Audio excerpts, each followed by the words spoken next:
Over the course of my YouTube career, I've been contacted by many insiders from various companies. And it's kind of weird. You look at your DMs and there's this guy that's like, hey, I worked at Ubisoft, or hey, I work at Blizzard. And I'm like, well, can you prove it? And they do. And they're like, yeah, I definitely empathize with a lot of things that you're saying. And then I ask questions about what's happening at their companies.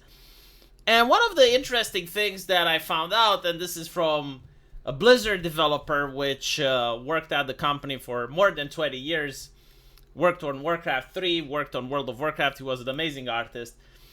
And I asked him, what was the most difficult thing that you ever drew?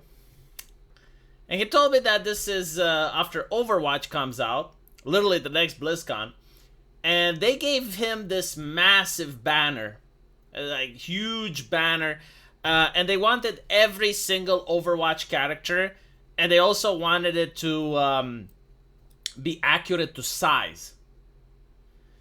And I was like, holy shit, like how long did it take you? And it took him a month. It was him and another guy. And the banner was around $30,000, if not $40,000. And this is like before inflation, so it's probably double now. And I was like, okay, so what happened with that banner? Well, they placed it at BlizzCon for a couple of days.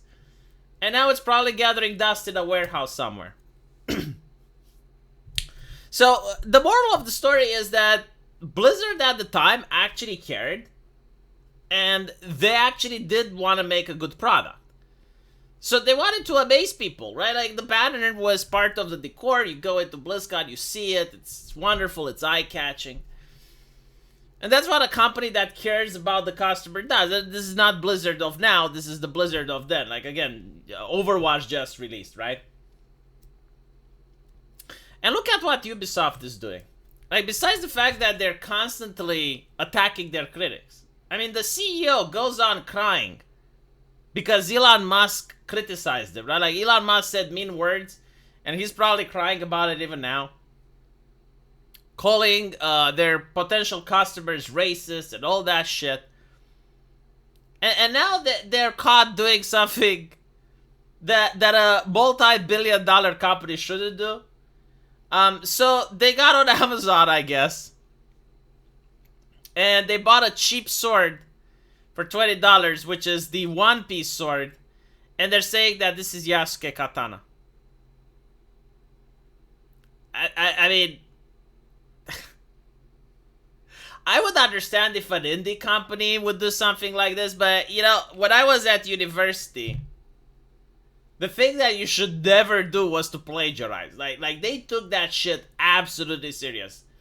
However, if you did really want to go out of your way and plagiarize, like, let's say it was a project that you really didn't feel like doing, or, you know, it was some subject that was of low relevance and you wanted to plagiarize, then at least don't plagiarize from someplace famous. At least not go for One Piece, for fuck's sakes. And people are finding just non-stop what Ubisoft is doing. Again, like, they have a team of experts, right? Like, they hire consultants to make sure that the game isn't offensive. And I'm willing to bet, like, the prestige of those consultants is not damaged by this. Like, despite the fact that not only did they upset almost all of the internet, right? Like, you have people on Reddit that are mocking this, people on Facebook are mocking it, YouTube, like, you name it. But on top of that, you have Japanese politicians now getting involved and shitting on the game. They took trademark symbols from Japan in the game. They're now taking them down because they're under threat of lawsuit. And the reason why people are digging so much in the game, because like any other company, you know, would have gotten a pass. Like, people wouldn't have been this autistic in order to find, like, every single thing that's wrong with this. And the reason it's happening is because they were cheeky little shits online. Like when will the developers learn to stop being cheeky little shits? Like, you want to make your game, you want to race swap, you want to add your American politics into it. Like, okay, fine. But why do you have to call your customers racist? Why do you have to gaslight the customers? Why do you have to go and say, oh no, it's just Westerners that are upset, Japanese people aren't? Which is kind of funny because I actually do have Japanese friends now, since I'm working with some artists for my game and translators, and they're basically saying that in the beginning in Japan on Twitter, the gaslighting was on the reverse. It was only Japanese people are upset about it. Westerners don't care.